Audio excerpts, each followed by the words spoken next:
Bonjour à tous, vous êtes sur maïzo.com. Oh, Totombe, Nkongayo, Nkongayo. Bonjour à tous, meilleurs vœux de nouvel an et bienvenue dans l'analyse. À la une, les travaux du dialogue ont repris sur fond des menaces du rassemblement qui fixe une date butoir, le 31 décembre 2016, pour finaliser l'accord au centre interdiocésain, sinon il va recourir à la rue. C'est notre page de divers qui va boucler cette édition. Bonjour Kiawe. Bonjour à tous, merci de nous suivre. D'être au lobby en haut d'un titre, à travaux à dialogue et reprendre les lots. Mais, épée de Damoclès Moko et Zalikolo, il y a dialogue wana par rapport à ma propos à rassemblement ou à lobby, donc le 31 va finaliser à côté et à Zobenga Batou, Bakita. Commentaire. Ouais, ndengo lobby, dialogue ezongeli lelo jeudi. Mais menace ezali na mbikolo ya mutu ya dialogue o tobengaka na français épée de Damoclès. Ezali que maloba divergent oyo bato misu bakoki ko benga entre parenthèses maloba mabe ezobima de part et d'autre. Soki oyoki batu ya PPRD, c'est-à-dire majorité présidentielle, bango bazo lakisa otali mende otali porte-parole na bango mususu ozomona ke optimisme, c'est-à-dire espoir oyo basango bazo pesa bato ezali yango te po bango balobi ke baza d'accord te na makambo ebele et Kabila déjà a garantir te ka ko signer ye moko accord de sa propre main et ba dossier mususu oyo bazo prétendre que solution et monani ba dossier wana ezali nanu en suspens parce que ba divergence ezali kaka. MLC na plateforme naie pour la défense de la constitution a lobby ye azalaki na ye d'accord te que Kabila tikala. MLC ye azalaki na ye d'accord te que Kabila tikala. Baza d'accord na le reste mais bazalaki d'accord te que Kabila tikala. Ukamati sikoyo Basango par la bouche ya Aben Chole, secrétaire général ya Senko, a lobby na RFI na tongo que 95% ya makambu ya musala et c'est salamaki. Et pona bango bazali sûr que accord et ko signame lobby vendredi le 30. Mais soki mutu azongeli oyo ya sa prometaki déjà et que ça la manque de respect pour na bango basango et bako sepela na yango te. Mais rassemblement oyo batu nyonso bakie na muziki ya ba masolo wana bazo courtiser rassemblement à lobby par la bouche de Peter Kazadi, conseiller juridique de Etienne Tshisekedi wa Mulumba, président ya rassemblement. Peter Kazadi a lobby, et c'est ça, question na yo, que bango, et alobaki yango wapi, alobaki yango na actualité.cd, oyezali site internet, et yebana pona sérieux nango, appartenant à Patient Ligodi, oyo azali pe directeur, propriétaire ya radio Univers FM, Patient Ligodi, oyo site na ye actualité.cd, et bimi troisième site le plus visité, na ba site congolais après 767.cd. Donc, chez actualité.cd, Peter Kazadi a lobby boy. A lobby, toko umbe lakate, na ba masolo moko milai, oyo, esi lakate. To pesi, date ya le 31, comme une date rouge, à ne pas dépasser, na date wana, il faut pas pesa biso oyo to sengaki. Po biso to si to concéder, ça dit biso pe to si to pesi. To concéder, to si to pesi. Soki boke na ba négociation na masolo, yo o pesi ndambu, ngambu pe bazongiseli yo ndambu. Donc bango basi ba concéder. Ba concéder nini? Ba concéder que Joseph Kabila atikala na pouvoir ti 2017. Et en échange apesa bango gouvernement et bakabola pe ba gouvernement provinciaux. Alors Ba point nini etikali en suspens. Oyo bango ba traité na noté. Ezali seni par rapport na Corneille Nangaa. Batu ya rassemblement na ya MLC balobi Corneille Nangaa il faut alongwa azali kabiliste. Batu ya Kabila balobi bako cédé na point wana te Corneille Nangaa akotikala na mutu ya seni. Batu ya rassemblement balobi mesure de décrispation politique, c'est-à-dire ba libérer ba prisonnier politique. Batu ya PPRD balobi bango ba lingite que bazwa décision na dialogue ya batu oyo bakobima surtout ba prisonnier bango bazo benga emblématique, c'est-à-dire ba star ya ba prisonnier. Chez bango ezali Moïse Katumbi bazo empêcher azonga na mboka. Ezali Roger Lumbala bazo empêcher azonga na mboka. Bazui Diomi Ndongala na ba misusu. Donc il faudrait ba libérer Batouana directement. Na quand ya majorité présidentielle ba lobby bango ba lingi ko libérer Batouana directement te, il faut ba nommer commission moko ya ba magistrat ba étudier ba kana bango. Batu ya rassemblement ba répondre que pour na M23 l'herbo amnistia ki bango bozala ki na besoin ba magistrat te ezoma ki directement. M23 ba agresseur ba rwandais. Pour na criminel contre l'humanité oyo ba bengi Gédéon Kyungu, il n'y avait pas besoin de commission de magistrats, mais ezalaki libération directe et bateli même tapis rouge aye koyemba Wumela ndenge to mona ki ba image. Alors pourquoi pour na Bakatumbi les autres bazo senga que il faudrait comité moko ya ba magistrat et ya ko intervenir pour na ko libérer bango. Or na Congo ba yebi ke ba magistrat basalaka généralement corrompu et impartialité na bango ezali garantie. Pire encore, pendant que bango bazo senga ba libérer ba prisonniers politiques, pendant ce temps bazo juger Diomi mutu bazo juger na kozongela kombo na ye et ba condamné Franck Diongo et ba condamné pour 5 ans de prison. Pendant ce temps balongoli immunité parlementaire ya Kyungu Wakumwanza alias Baba Wakatanga pona ba meka ko jugeye et ba bwaka ye na boloko. Wapi ba mesure ya décrispation politique. Wana to uti ko poser nano information. Ça c'est l'information. Qu'est-ce qui s'est passé? Et to expliquer pe information balamoko. Donc to sali explication et information. Mais le cas là, tu as une explication, information, tu qu'est-ce qu'on analyse? Qu'est-ce qui se cache derrière l'information? Pourquoi en est-il ainsi? Comment? Quand? Quelles conséquences? Quelle perspective? Pourquoi? Qui? C'est ça l'analyse. Koluka oyo et bombanissima. Tokende nanu na déclaration ya rassemblement oyo et sali objet ya question na ya liboso.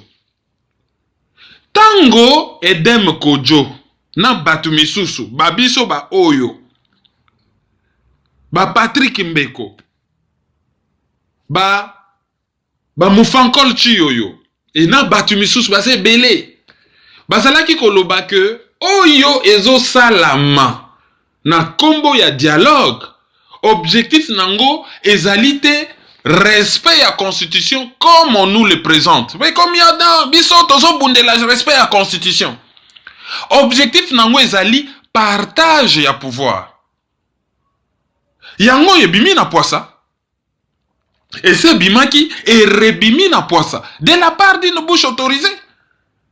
Et c'est toyoki wana ki o respect mo la constitution. Non, ezali un groupe de personnes sans légitimité qui n'ont jamais été élus va se rassembler quelque part dans le centre interdiocésain et va décider en violation de la constitution que Kabila, il faut Atika Latine à 2017 en échange à Pesabango primature et Bakabola, gouvernement provincial. Ça s'appelle partage du gâteau. Et ça n'a combo mususute.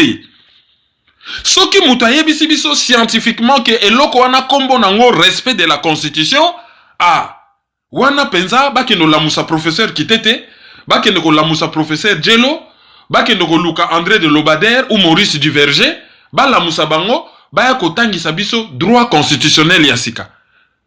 Ou ba benga prof Mbata, baya ko tangisa biso droit constitutionnel ya sika. Na yebite, ce qui loko wana bakoki ko benga yango respect de la constitution. Respect de la constitution ezali nini? Ndenge tolobaki yango na émission ya Africa 24. Ezali que article 69 elobi président de la République azali garant ya constitution. Azali ko assurer bon fonctionnement de l'institution par son arbitrage. Et ce qui a faillir na mission wana, ce qui coûte volontairement asali que constitution est à la respecter te pona ye attirer les yango ba dividende politique. C'est-à-dire que mutabeti calcul a lobby à ce qui constitution est à li respecter te nga eko bendelanga bénéfice.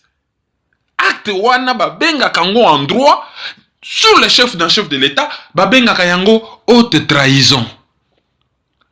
Ce qui président de la République asali que constitution est à la respecter. Pour nato se retrouver dans la crise institutionnelle. Yemutu azali garant en constitution a provoqué une crise institutionnelle majeure. Oyo ekoki ko provoquer eloko oyo Bocha Babenga inanition de la nation. Liwa ya nation. Où nation est tombée en syncope. Pour nato employer juste une image. Hein? Et tomber en syncope et s'évanouir. Makambezo fonctionne sous bien été. Ba Congo balobaka ame boangambo, c'est-à-dire et tomber en syncope. Et ba sakata balobaka un chancha et tomber en syncope.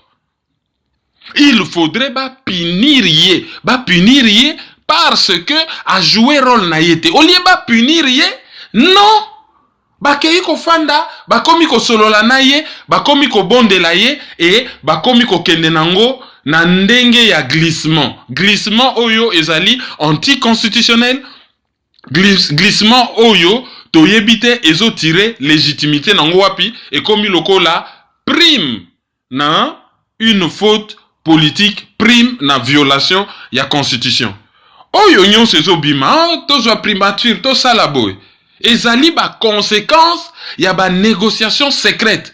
Oyo e bandaki tango Mugalo akendaka na limete, tango Kalev Mutonde akendaka na limete, tango batu ya UDPS bakendaka na Monaco, bakendaka na Ibiza, bakendaka na Venise, bayaka na hôtel Raphaël na Edem Kojo, et baye ko se retrouver na kin, les négociations continuent. Yangoyo e ko aboutir na partage ya pouvoir. Sauf que partage ya pouvoir wana ezo bomba enjeu mosusu na sima.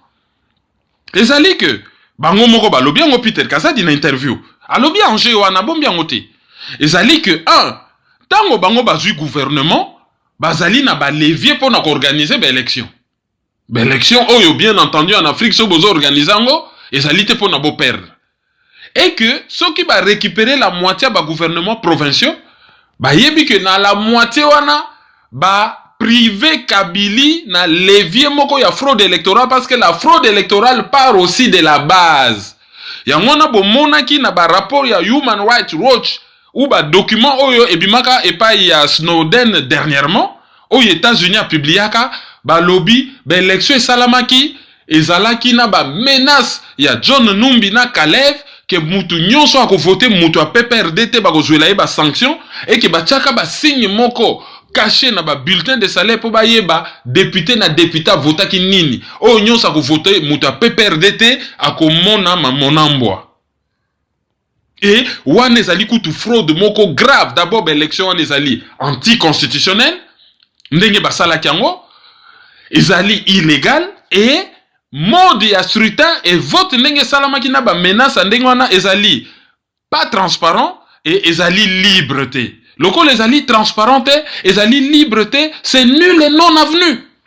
Normalement tu fallait batelema la ba gouverneur wana ba autorité locale oyo ba votaki batelemela ki bangote. Donc il y a quand même un enjeu. Peut perdre linga garder ba posa ba gouvernorat, ba autorité locale pour ayebi que fraude électorale zo partir na base et rassemblement alingi a récupérer ngo pour ayebi que côté wana non seulement a koki ko empêcher fraude électorale, ce qu'a eu une partie à gouvernorat de province, ce qui est légitime. Mais on n'a aucune garantie. Il y a honnêteté de la part, il y a rassemblement que bango pe bakosala loko la batu misusu te po rassemblement wana ndenge elobata maître Reti Amouli na Africa 24 à lobby la corruption, la fraude corrompt tout. Rassemblement Ebotama na Genval. Financé par qui? À part Moïse Katumbi. Par Dominique Yann. Associé à Gaëtan Kakoudji Junior. Bango mibale, ba ami ya Kabila. Toutai comme on a ba document et bimaki a wake, okoki ko sala jamais affaire na Congo sans que on passe par la famille Kabila qui détient tout. Même Monusco pour n'aba foutata ma poste ya police, il faut ba passer par Bango. Alors vous pensez que Dominique Yann, oh yo pour ba lobby baso contrôler économie, banana ba mine, ti na ba boîte de nuit. Ba domaine tout, transport, communication, tout ce que vous voulez, et ça na maboko na Bango. Et vous pensez que Dominique Yann a ça la faire na Congo sans qu'à l'associer na Kabila? Ou Katumbi a ça na faire na Congo sans qu'à l'associer na Kabila? Si koyo Bango bazali ba associé à Kabila, ba koki ko financer Genval tout en sachant que ezali contre l'intérêt supérieur ya Kabila et que Kabila cause la Bango ba mesure à kotinda comme d'habitude bo sali loko ndenge wana bo financer Genval les contre Kabila na tongo bo kike Joé akomi mutamakasi Joé Kabila ki olukayo ne ba benga kaye allez akeko lukayo apupulio makofi allez bakangi ba compte na yo ba bengane na Congo bakangi ba entreprise na yo bazo sala yango te parce que ba yebi que Genval et Salamaki pour na intérêt supérieur na Bango. Genval tokene na ndenge ya exemple. Tos exemple moko simple. Tosi to mona ba kawana na ba communauté belé y compris na ba communauté congolaise, je ne juge pas na lobité ke za mabe. Mais tosi to mona moi si alingi mobali makasi. Mais mobali aza na mbongo te. Mais moi si alingi ba ya ko bala ye avec honneur pour na ko honorer ba parents na ye nga na bimaki te loi kutu sompa hein? Alors il faut mobali vraiment ko bala nga avec honneur. Et moi si a fournir mbongo apesi mobali mbongo lobi kamata mbongo yaka ko bala nga na lobité ke za mabe. C'est un acte d'amour. Ce qui totalika ya rassemblement na Kabila, mais c'est la même chose. Kabila zo luka dialoguer. Pour na a glisser. Mais pour na dialoguer, moutazo poser un problème, ezali Tshisekedi qui a été victime de la fraude électorale. Dialogue ils ont intéressé était oznini. Yese Tshisekedi aya atika ye kimia bafanda wana ba yokana. Batika ye kimia tant que Tshisekedi a osopa boulte, ya rozala bien ti. Alors qu'est-ce qu'il faut faire? Bah occidentaux ba lingi soulèvement populaire, sinon ils vont tout perdre. Bango batu bazo agresser Congo. États-Unis et compagnie, c'est-à-dire bah, intérêt bah, multinational banine. Bango peut ba lingi soulèvement populaire. Attends, il fallait passer par quoi? Il fallait passer par un dialogue. Selon bah américain et Kabila l'a compris, bah américain bah lobby, biso avantage à dialogue, bah américain, Union européenne, bah canadien. Avantage à dialogue pour na biso, ezali que soulèvement populaire et ça la maté donc nous n'allons pas perdre la main pour na biso dialogue ezali bien. Kabila lobby ah pour nanga pe dialogue ezali bien. Na ko obtenir nanga yi glissement sans que soulèvement populaire et salama sans que banyatanga himbuma c'est-à-dire babetanga masasi. Alors basalini dialogue ngo ko salama ndengeni. Ba américain ba beti ba manipulation ba yebi un tour de passe magique ba s'effacer ba suis sous-traitant na bango Belgique. Oyo ba yebi Congo o bazana d'intérêt énorme na Congo. Ba beti kaka filière katangaise ba bimise libiso Dominique Yann. Pour l'air ba beti na nous likambo na bango ya Front Citoyen na île de Gorée et beta poto. Boyebi suite nango ha. Bati misusu le 16 février toke ko zo pouvoir. Ba intellectuel ba bimi, ba na diaspora wa ba donneur de leçons ba bimaki. Ba komi koloba. Front Citoyen l'air beti mir, ba bimisi plan B, ba créer eloko na bango ya Genval. Eloko ya Genval ezali nini? Ezali que moi si Kabila azo luka apesi mobali oyo akobala ye mbongo alobi yaka kobala ngai na cité de l'Oya ou na centre interdiocésain yaka to sala mariage to glisser elongo to fananda kumoko to kabola bomengo to vivre heureux to bota glissement moi na biso liboso. Ça c'est juste une image parce que l'émission est visera quand même frange la population bazana a besoin d'explications un peu terre à terre pour nous comprendre parce que les intellectuels tu yebi que bino besoin comprendre un peu plus facilement même si des fois tokoki ko se permettre moi raccourci pour nous rendre makambo un peu plus clair. C'est ce qui s'est passé. Genva wana tala ndenge zalaka sangisa. Batu balobi o rassemblement, objectif à rassemblement, ezalite koya ko libérer Congo. Ezalite koya ko bengana Kabila. Objectif ya rassemblement ezali ko trouver les Kabila partenaire ya dialogue. Nani akoki ko solola na Kabila pour la classe politique et glisser au détriment de la population et que ba américain va trouver compte. L'air Tshisekedi a zongi, ba s'arranger a zonga. Ba sali ke ba kangayete, ba sali lokote, ba yé, allez, plein à plein. Batu ba yé na débat ya plein à plein au bomoni comme si batu bataki kotia tembeke Tshisekedi dans sa popularité. C'est lui l'homme le plus populaire du Congo.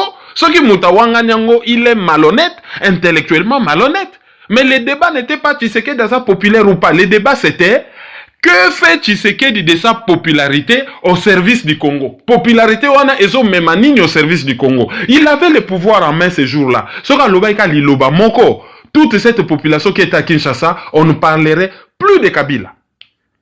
Asali yangote. Batinye akenene ko sala meeting.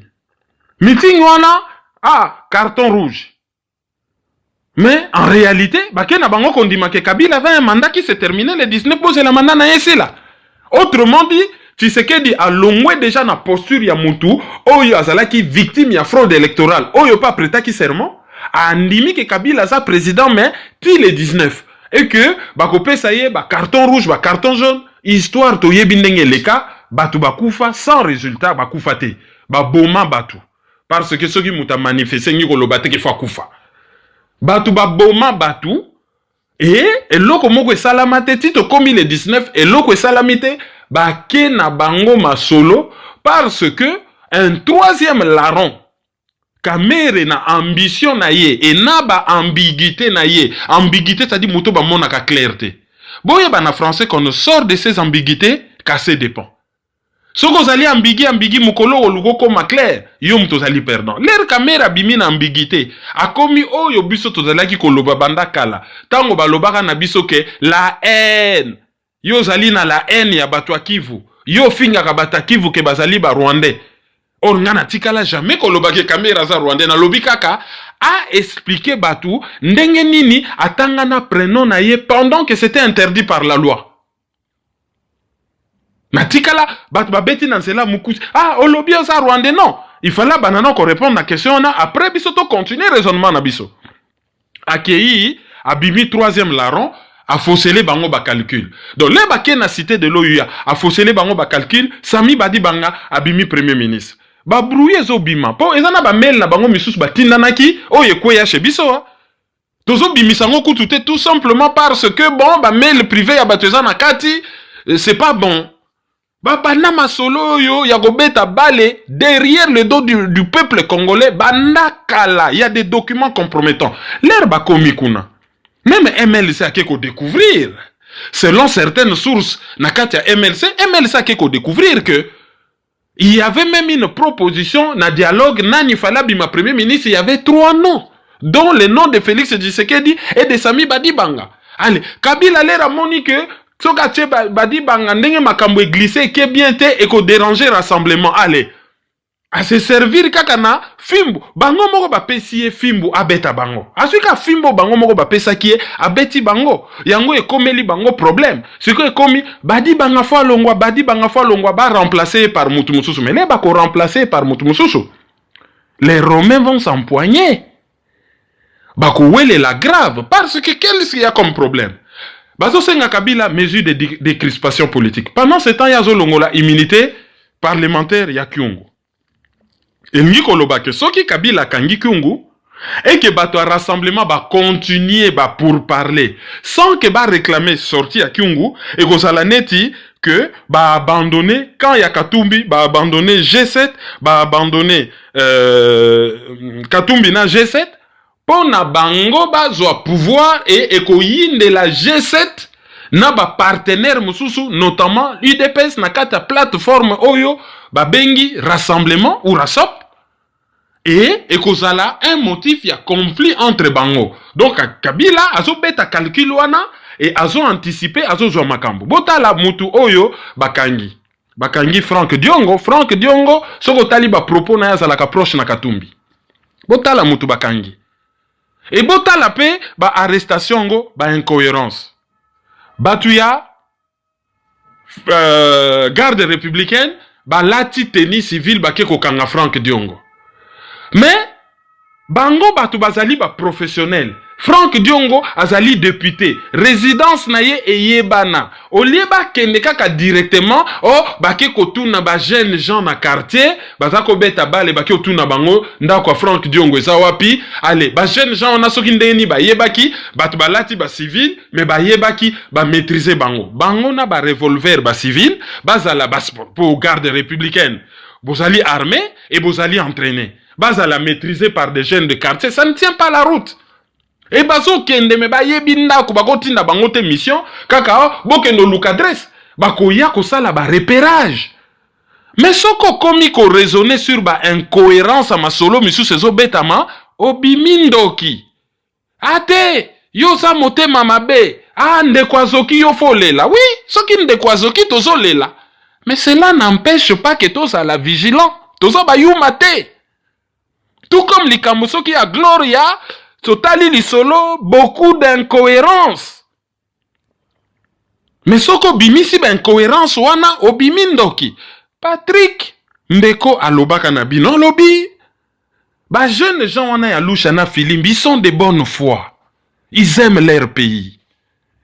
Et ils croient qu'ils se battent réellement pour leur pays. Sauf qu'ils ne savent pas Nassima, ni Nezo Salama réellement. Ba George Soros le bafandi Nassima, bazali na théâtre na bango de marionnettes, bazo tiré ba singa, oyebite ni Nezo Salama. Likambu moko mabe Ezo Salama, mutu mususu, yoza no de bonne fozo kende ba mutayipsa bikeba nzela oneza biete, il faut le kana droite. Les azotinda on à droite, azotinda yo parce que alingi okende ko mona likambo moko ya mabe, okende mona leki na yo azobunda kuna, okende mona mwasi no azomela masanga soki na bar soki wapi na bato mabe et ya orienté kaka moyen yebiso te ke kende boye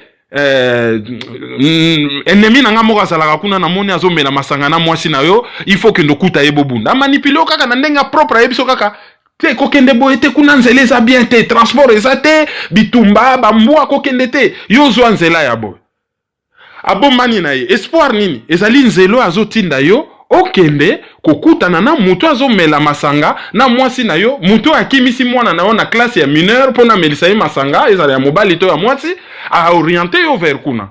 Mais l'era orienté yo vers kuna a orienté yo te po aza motema malamu azo orienté yo po yazo linga ke lokola yo za mutu akanda okendo beta mutu azo melisa mwana na yo masanga yé moyen beta ye ezalité. Ce sont ces genres de manipulations. Donc bango bazali de bonne foi. Mais carte ezo beta masima na bango, c'est une carte de foi bango bazo maîtriser te. D'où ba calcul ezo salam. Alors tokende sikoyo ta Senko. Senko azwaki responsabilité publique et lokola bazo yo kanate ye a rédiger accord.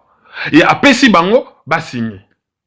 Et que oya ko signer te ou à bloquer, à dénoncer publiquement. L'heure de vérité a sonné, ba glisser bango moko 3 fois. Nalobaki 2 fois par erreur.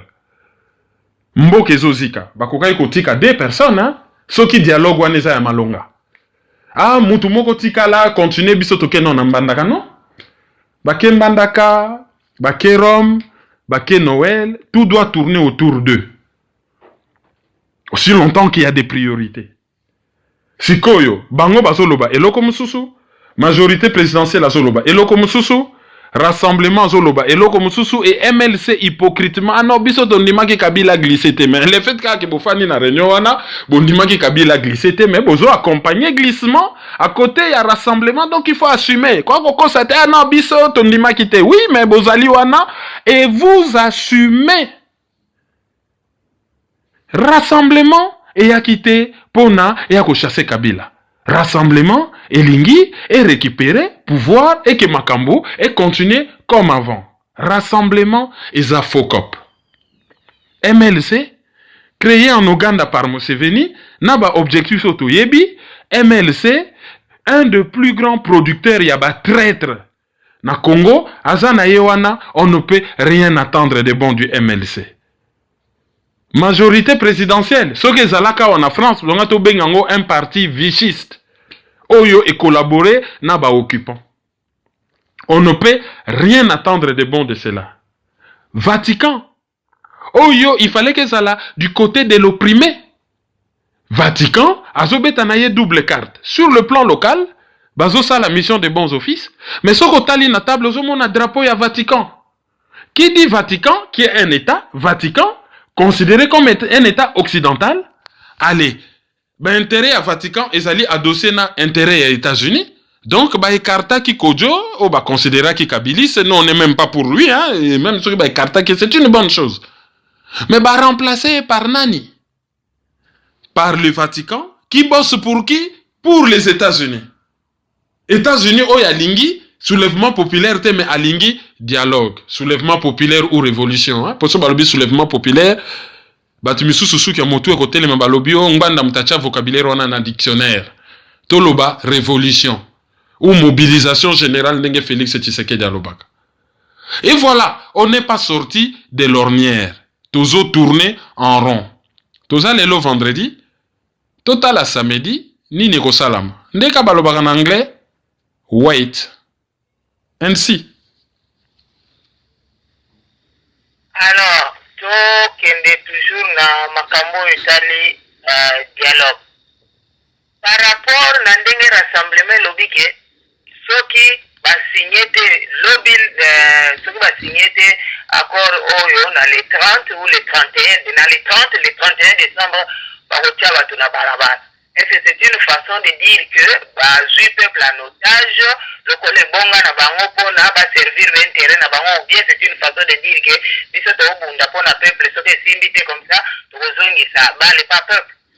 C'est plutôt première hypothèse. C'est-à-dire que bazo soit peuple neti marchepied na bango, neti escalator et escabeau na bango, neti échelle na bango pour na ba atteindre l'objectif politique.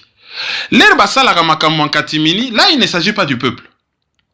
Mais ce que simbite bidon boya nanzela, mais basala quand même sincère oyeb sa peuple que bobi mananzela po bisoto zo pouvoir.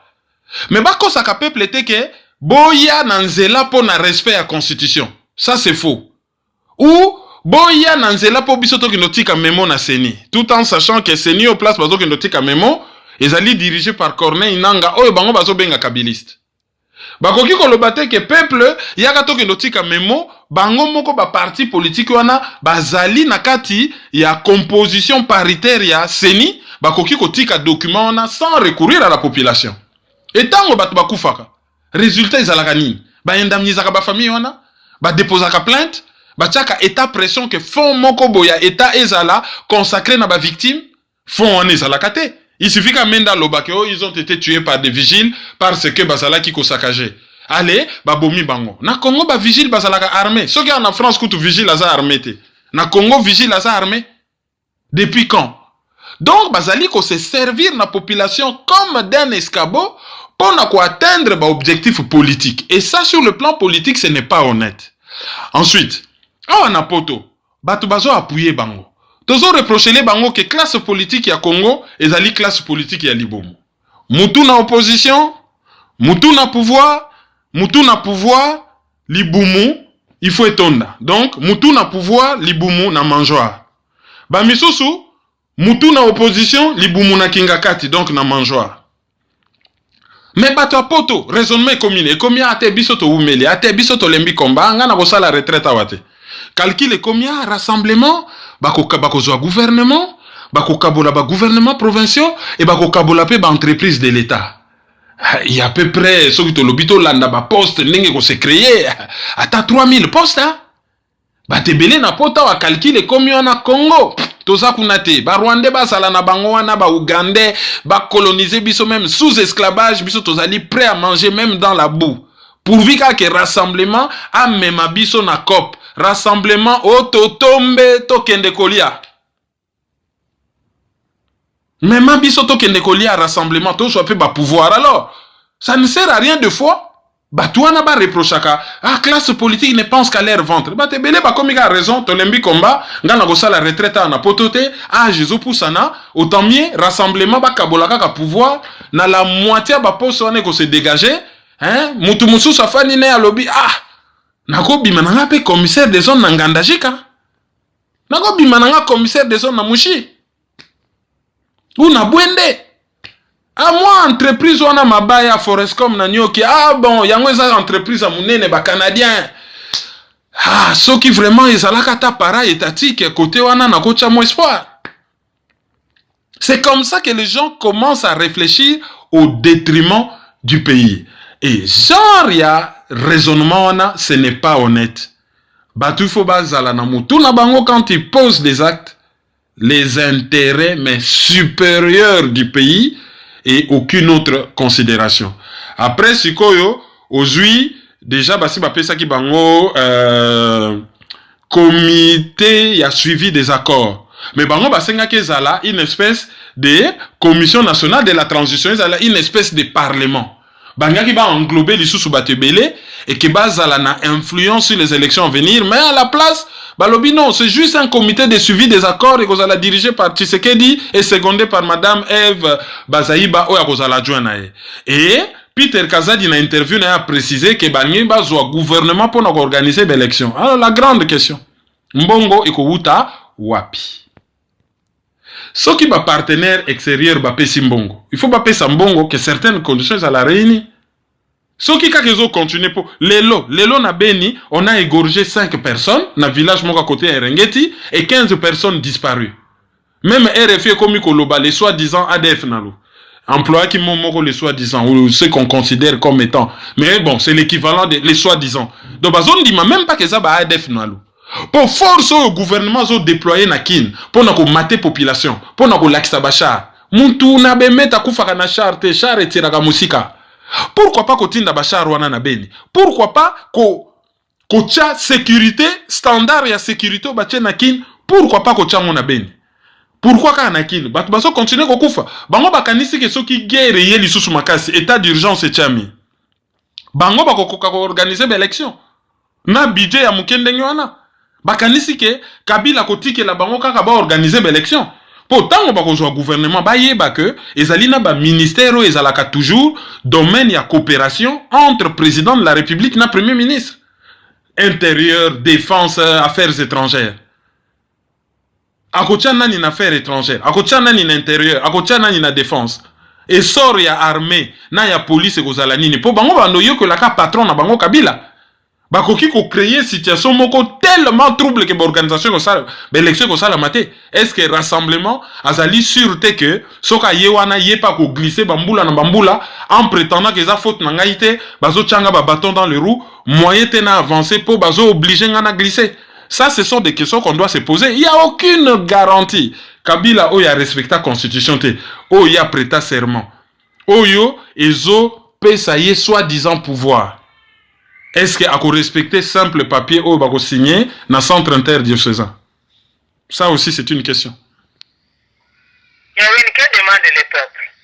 Le peuple demande que Kabila, dans le système naye, ba longwa, ba kangabango, ba juge bango, ou ya iba kimbongo, a zongisa, ou ya boma ki batu, a payer. Que demande le peuple? Le peuple demande à vivre dignement dans son pays. Azala, heureux. A élevé bananaye comme des êtres chers. Soka silisi classe azwa musala. Kosala na fonction publique ezala lisusu likambo ya soni, mais ezala lokumu. Azo linga soka bimi na balabala, transport ezala de façon régulière et à voyager na confort. Azo linga asala tourisme na mboka na ye, a circuler librement na mboka na ye. Azo linga bananaye ba bénéficier na système d'enseignement moko performant. Oyo, ezo sala bango ba être libre, indépendante. Oyo, ba koki kozala ba acteur ya développement. Bazo linga bazala bien soigné. Bazo linga kolia ezala lisusu luxe te et comme droit. Bazo linga ba se communiquer facilement. Bazo linga ba se déplacer facilement dans leur pays. bazolinga bazala na passeport moko oyo kozala respecté et respectable. Bazolinga ba pratiquer sport librement. Bazolinga ba circuler librement, ba s'exprimer librement. Bazolinga ba se reconnaître na télévision nationale. Bazolinga soki bayembi hymne national, ba yemba yango na ndenge ya congolais tolo vimbisa bazala fier. Bazolinga soki ba moni bannière na biso, drapeau na biso, bazala fier na yango. Bazolinga soki ba voyager à l'étranger ba lakisi passeport congolais, passeport wane za la respecter. Bazolinga soki baza libanda, ba ke na ambassade na bango, ba se sentir que ba koti na moi territoire na bango, même soki ezali fiction juridique, ezala havre de paix. Bazolinga ba yeba ba investisseur ba ya na mboka na bango. Mais bazolinga bango pe ba kende ko investir. Bazolinga bango pe bazala na ba millionnaire, ba milliardaire, bazala na ba capitaine d'industrie, ba oyo ba koyi kozala ba modèle pour les jeunes. Bazolinga pays wana ezala locomotive en Afrique. Pays oyo ko depuis ba pays africain mususu et se développer. Pays oyo e kosala ke ba noir à travers le monde, ba noir américain, ba noir antillais, ba aborigène, bazala fier que nous les noirs on a développé un pays. Ceux qui va désigner on a Moussa Babino ba noir bosa ben kababi bo monaka Congote, voilà ce que les noirs ont fait de ces pays.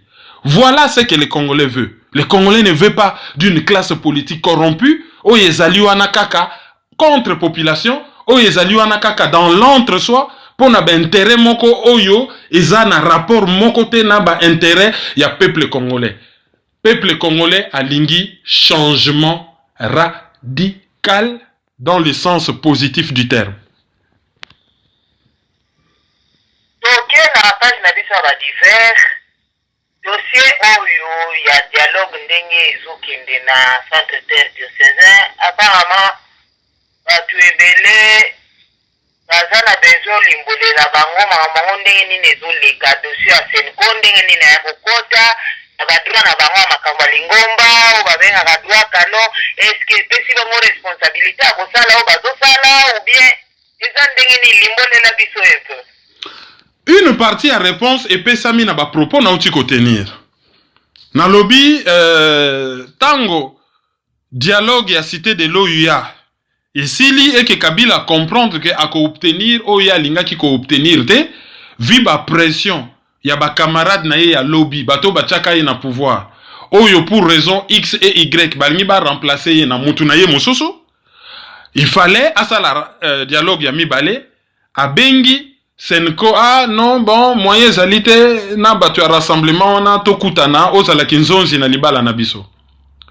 Mais Senko abandaka pe ko sala démarche ya ndenge wana. Qui était derrière la Senko? Botala Thomas Periolo akende na Belgique mabe akende Lubumbashi mabe aya na kin mabe et pendant ce temps et comme ikaka balai diplomatique na limité.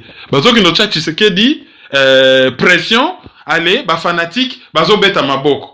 Bazo yebate ke nzinzi so bazo lukaba bomaye ya kanisi bazo betele maboko nzoka nde bazo lukaba bomaye suka Senko en tant que bas congolais d'abord bakeyo mission de bons offices mais derrière la Senko il y a aussi le Vatican. Je ne parle même pas du Saint-Siège, je parle du Vatican. Saint-Siège c'est le siège de l'église catholique mais Vatican c'est un état.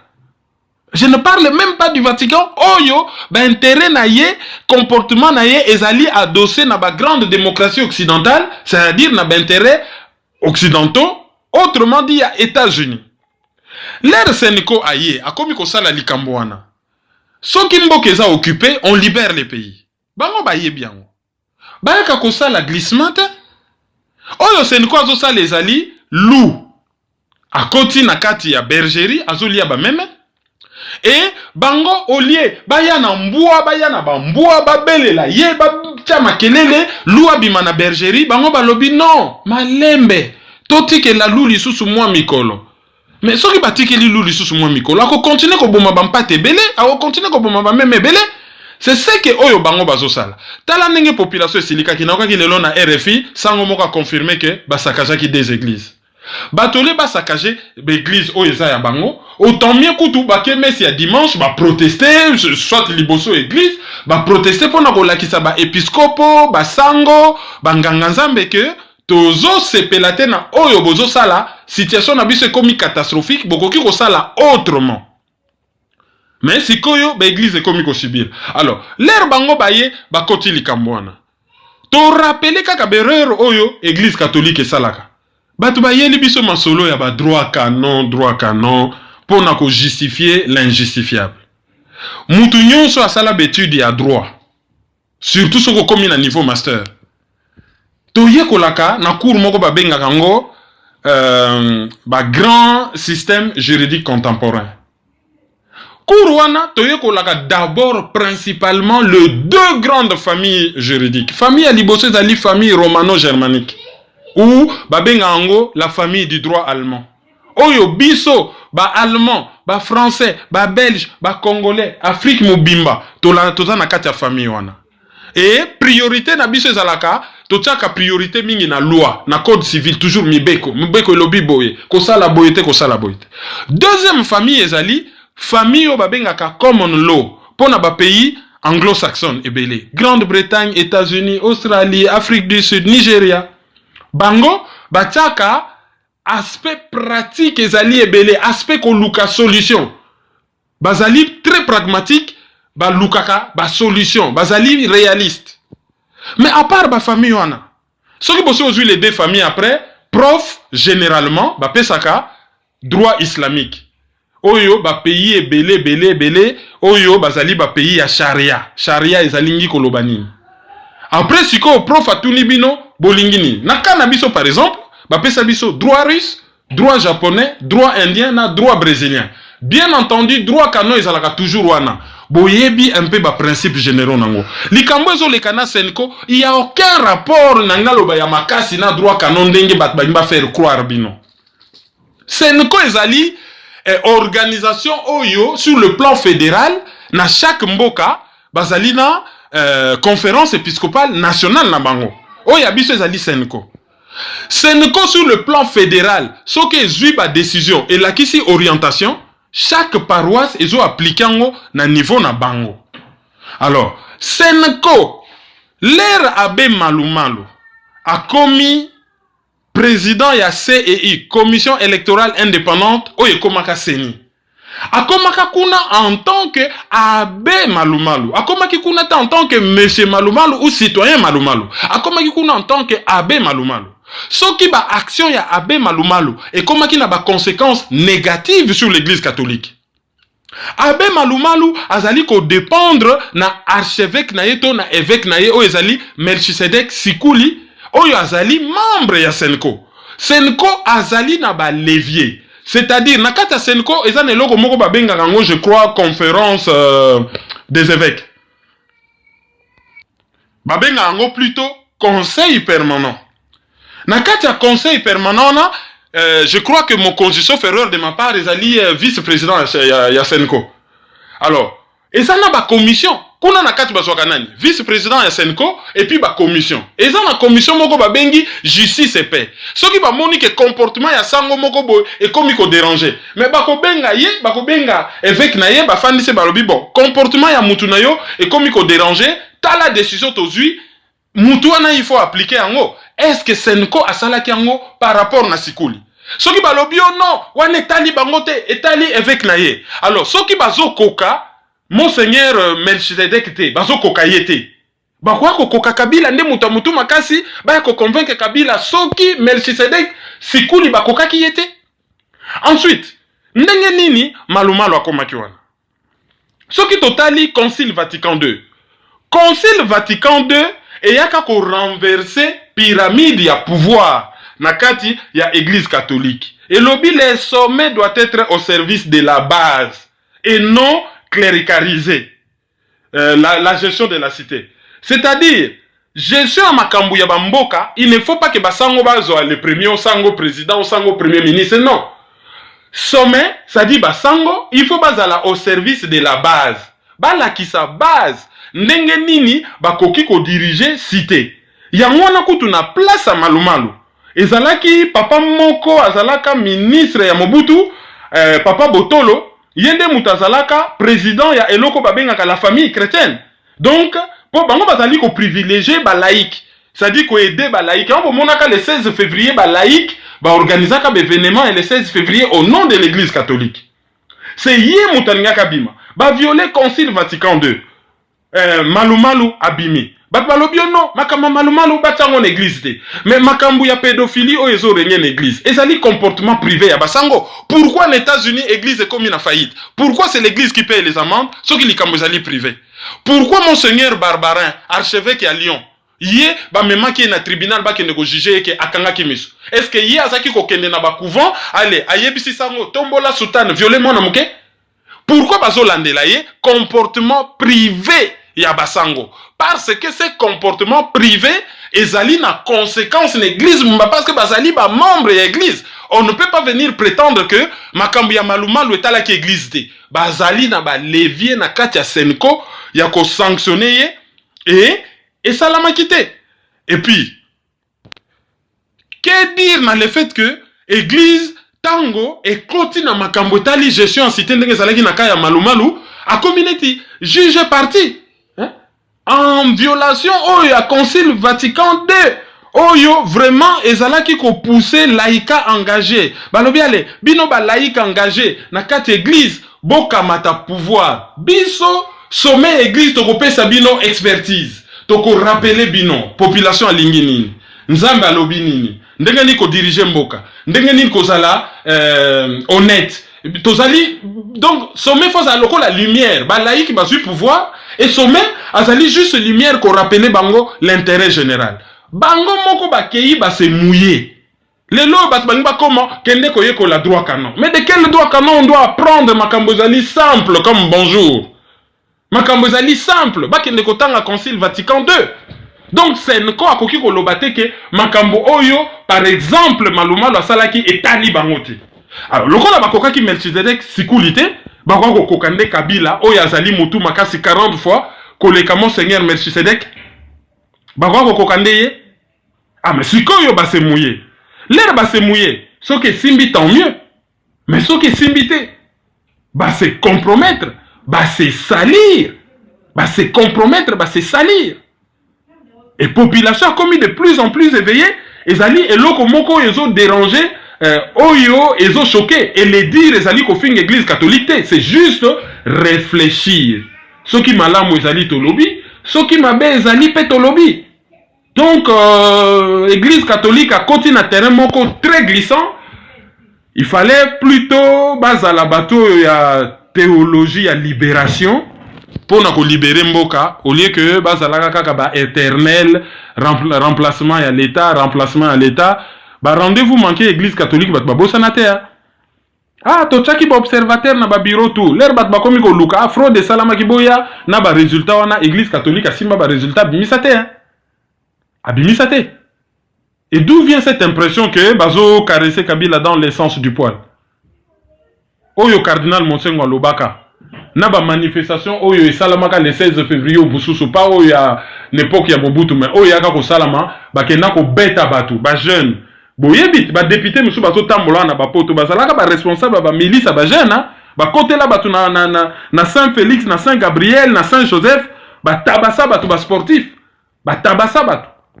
Alors na pouvoir ya ndenge wana il faut qu'on négocie ou il faut qu'on tenir l'engagement qu'on ferme que bon voilà toujours contrôler pays mobimba jusqu'au moindre petit village. Au Lukeli biso makambo, au Monyango, au Tchetembe, au Monyango. Nangana répétant dans n'importe quelle langue congolaise, mais je me suis abstenu volontairement. Auditeur du jour. Ba auditeur du jour na biso ya lelo bazali moi ebele po mikolo tozo tchaka moi ebele. Toko banana pasteur Aristote Bashidi, bon Bashivi pardon, pasteur Aristote Bashivi, yé azalina Buffalo, État de New York, États-Unis. Ensuite, tozalina Abbé Fidel Koto. Abbé Fidel Koto, à la Dakanalyse, quelque part na Italie. Mutu ya misatu azalina Mexique, toyebite ville, mais ezali mutu, Pepi, kombo na ye pardon, Pepi et Kiaka. Pepi et Kiaka, lokola bango bazalaka en famille, donc moi si na ye Denise Espinoza, je crois que Asa Yekoli déjà lingala et je crois pas que Asa Yekoli kolamba pondu et na mwana na bango Meyanda et Kiaka Meyande et Kiaka voilà bango nde bazalina Mexique ba auditeur du jour na biso lelo ezali bango. Alors, Tolekina va communiquer, na rappel va contact site avant de Kabon. Communiquer Zalika que émission tout ça là qui na Africa 24, ils allaient rediffuser plusieurs fois. Ils allaient na maizo.com, soki boke kuna bokokuta yango. Pour na ba contact ya site téléphone ils allaient 0033 758 469 414. Ils allaient lika mobile ya France. Lokola tozana ba besoin moko énorme ya ko mettre à jour certaines de nos informations par rapport à magambozo le kanakin. Donc oya linga chargé yango. Sokaza na France a tindi carte par code ya carte par SMS. Sokaza à l'étranger accueilli na likamobile.fr ou na crédit.fr. Si tango ça dit transfert crédit.fr. Donc soka kekuna akomona akoki ko charger téléphone ya mutunyo sa lingi à travers le monde. Alors site nabiso ezali www.maizo.com. Facebook nabiso ezali Kerwin Maizo le panafricain. Merci à Jean-Paul Kimpolo oyazo géré yango. Ba courrier nabino komi ebele kuna on prendra le temps et comme une centaine so ina 8 ans na ko répondre bino individuellement na ko sala effort. Page Facebook nabiso mosusu ezali Kerwin Maizo. Bokoki kolanda biso na Debriefing Media Channel. Merci énormément na équipe à Debriefing Media Channel. Merci mingi na batuya www.hot243.com na Grande-Bretagne. Bango PKK bazali batuya africa243.com. Merci na décodeur CPLA TV canal 199 et bokoki pe kolanda biso régulièrement na site oyebimisika bravo pour na design site wana ezali www.ccdp-rdc.com. bokoki kolanda biso kuna. Merci na bino nyonso pour na fidélité, merci na biso nyonso disons na bino nyonso surtout pour na fidélité na bino, merci na yo pour na musala kitoko. Au revoir. Au revoir. Nkungayo.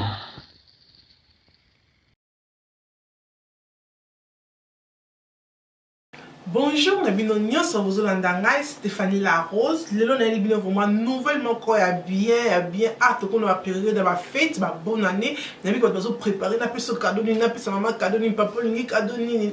Donc lelo vraiment nouvellement quoi bien CPLA TV et Tiki Baby sauter le bikini ni toko CPLA biso nyonso ensemble les belles dames. Maman vous otalanga, papa vous otalanga. On a besoin qu'on puisse papa na yo cadeau, maman na yo cadeau, moi na yo cadeau, koko na yo cadeau. CPLA TV et Zawana pour Nabiso. Tout n'a pas ce qui tient mon à combien, à combien c'est pris dans combien. CPLA TV habite, n'a aucun de gauche, n'a aucun de droite, n'a télévision qu'on a 85 livres, ya pamba. Et tout n'a abonnement. Au cas où on fout à 85 livres, et au bien sûr qu'on fout sur abonnement. C'est pas dire que le la période à fête, n'a plus c'est on a 85 livres et n'a pas c'est 4 mois ya offélé.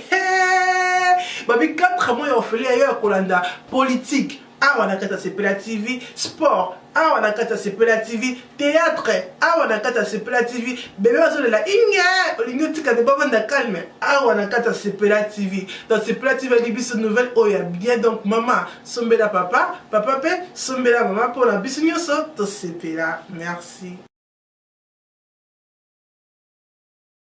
Ya mobali to ya mwati a orienté yo vers kuna. Mais l'era orienté yo vers kuna a orienté yo te po aza motema malamu. Azo orienté yo po yazo linga ke lokola yo za mutu akanda oke no beta mutu azo melisa mwana na yo masanga. Yé moyen beta ye ezalité. Ce sont ces genres de manipulations. Donc bango bazali de bonne foi. Mais carte ezo beta masima na bango, c'est une carte de fois bango bazo maîtriser te. D'où ba calcul ezo salam. Alors, tokende sikoyo ta Senko. Senko a qui responsabilité publique et lokola bazo yo kanate ye a rédiger accord. Et a pesi bango ba signer. Et que o ya ko signer te ou a ko bloquer a ko dénoncer publiquement. L'heure de vérité a sonné, hein? Ba glisser bango moko 3 fois. Na loba ki 2 fois par erreur. Mboke zozika, ba kokai ko tika 2 personnes, hein? Soki dialogue wana eza ya malonga. Ah, mutu moko tikala continue biso toke non na mbandaka non? Bake mbandaka, bake Rome, bake Noël, tout doit tourner autour d'eux. Aussi longtemps qu'il y a des priorités. Sikoyo, bango bazoloba, eloko mususu, majorité présidentielle azoloba, eloko mususu, rassemblement azoloba, eloko mususu, et MLC hypocritement, ah non, biso tondima ki Kabila glissé te, mais le fait que bofani na réunion wana, bondima ki Kabila glissé te, mais bozo accompagner glissement, à côté il y a rassemblement, donc il faut assumer. Quoi qu'on constate, ah non, biso tondima ki te, oui, mais bozali wana, et vous assumez. Rassemblement et à quitter Pona et à chasser Kabila. Rassemblement et lingi et récupérer pouvoir et que Makambo et continuer comme avant. Rassemblement et Zafokop. MLC créé en Ouganda par Museveni n'a pas objectif auto yebi. MLC un des plus grands producteurs yaba traître na Congo azana yewana on ne peut rien attendre de bon du MLC. Majorité présidentielle, ce que Zalaka en France, on a un parti vichiste. Oyo et collaborer n'a pas occupant. On ne peut rien attendre de bon de cela. Vatican. Oyo, il fallait que ça là du côté de l'opprimé. Vatican, azobetanaye double carte. Sur le plan local, bazo ça la mission des bons offices. Mais ce que na table, on a drapeau à Vatican. Qui dit Vatican, qui est un État, Vatican, considéré comme un État occidental, allez, ben intérêt à Vatican, et allez adosser na intérêt aux États-Unis. Donc, bah, Karta qui Kojo, oh, bah, considéra qui Kabilis, nous, on n'est même pas pour lui, hein, et même sur bah, Karta qui, c'est une bonne chose. Mais, bah, remplacé par Nani? Par le Vatican, qui bosse pour qui? Pour les États-Unis. États-Unis, oh, y a Lingi, soulèvement populaire, mais à Lingi, dialogue. Soulèvement populaire ou révolution. Hein? Pour ça, le soulèvement populaire, tu me sous qui a monté à côté, mais balobi, on bande à vocabulaire, on a un dictionnaire. Toloba, révolution. Ou mobilisation générale, n'enge Félix Tshisekedi Alobaka. Et voilà, on n'est pas sorti de l'ornière. Toujours tourné en rond. Toujours le vendredi, total à samedi, ni négo salam. Ndeka balobaka en anglais, wait. And see. Alors, tokende toujours na makambo etali dialogue. Par rapport na ndenge rassemblement lobike, soki basigné te lobby, soki basigné te accord oyo na les 30 ou les 31, na les 30 les 31 décembre bakotia bato na barabara. Est-ce que c'est une façon de dire que bazui peuple en otage, le collègue bonga na bango pona ba servir l'intérêt na bango, ou bien c'est une façon de dire que biso to bunda pona peuple soki simbité comme ça, to zongi ça ba le pas peuple. C'est plutôt première hypothèse. C'est-à-dire que bazo soit peuple neti marchepied na bango, neti escalator et escabeau na bango, neti échelle na bango pona ba atteindre l'objectif politique. L'herbe salaka makambo katimini, là il ne s'agit pas du peuple. Mais ce que simbité bidon boya nanzela, mais basala quand même sincère oyeb sa peuple ke bobi mananzela po bisoto zo pouvoir. Mais ba ko saka peuple te ke boya nanzela po na respect à constitution. Ça c'est faux.